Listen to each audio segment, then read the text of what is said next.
Hi everybody, this is Stephen from Bywater Farm in Georgetown, Kentucky. I thought we'd talk a little bit today about hanging baskets. What do you say we do that? Okay, hanging baskets, you can find hanging baskets in all kinds of styles, shapes, sizes, and everything. The standard size that most places have is what they call the 10-inch hanging basket. That's because it's approximately 10 inches across.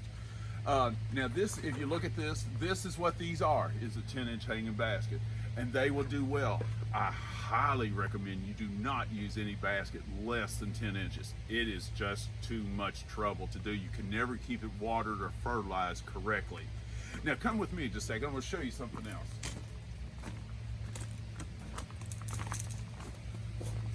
Right up here is what we have is a bigger hanging basket. This is a special hanging basket. You can see how big it is, and I think this is a 16 or 18 inch, I forget what it is. But notice what I'm going to show you down inside of this basket. Down inside of this basket is a reservoir of water will collect here. See, that water will collect up to about that tall in this. That way your roots will go down into the water and use that water as a long-term watering. So usually when you water other hanging baskets, your 10-inch hanging baskets or those sort of things, you got to almost water them during the heat of the summer every day. But using these baskets, it's even better. You can go 2 to 3 days maybe without watering. But the main thing about this basket is it is big. It allows for more volume of soil, which makes your job growing so much better, so much better. I love this hanging basket. Now, when you do hanging baskets overall, you want to use a really good potting soil. They should have a mix of vermiculite, perlite, and just regular peat in here. We use, believe it or not, this is what we use, this is what we sell. We use the Pro Mix. In all of these baskets, all of these trays, this is the brand that we use. And we wouldn't be promoting it if I didn't believe in it. It is excellent.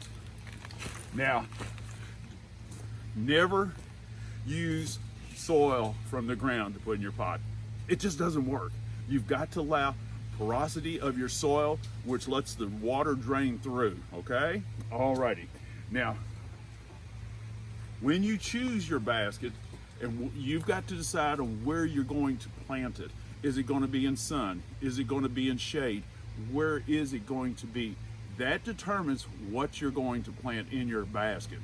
Now, for the basket, you need something that grows up, and then you also want something that comes trailing down. I've seen some baskets with only trailing stuff. That's fine, but it doesn't give you a height on your pot, and that makes a world of difference. Now let me show you one here that I did for my own house. It will be coming to my house. Now this is one of these type of baskets. This has a water reservoir in the bottom of it. Now this basket, and believe me, when you get water in it, it makes it heavy. But here, right here, we have dragon wing begonias that grow up. They'll get up this direction, then they'll kind of weep outward, so this pot will be just full. When we're said and done all through, that pot's going to reach out that far around that basket.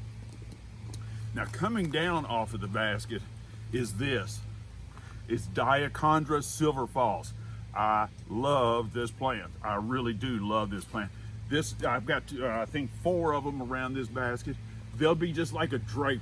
They'll go all the way to the ground and be just like a white drape all the way to the ground. Now you can cut it off at any length you want to, but that does extremely well.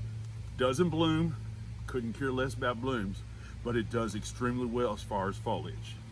So that's it. That's my advice on baskets today.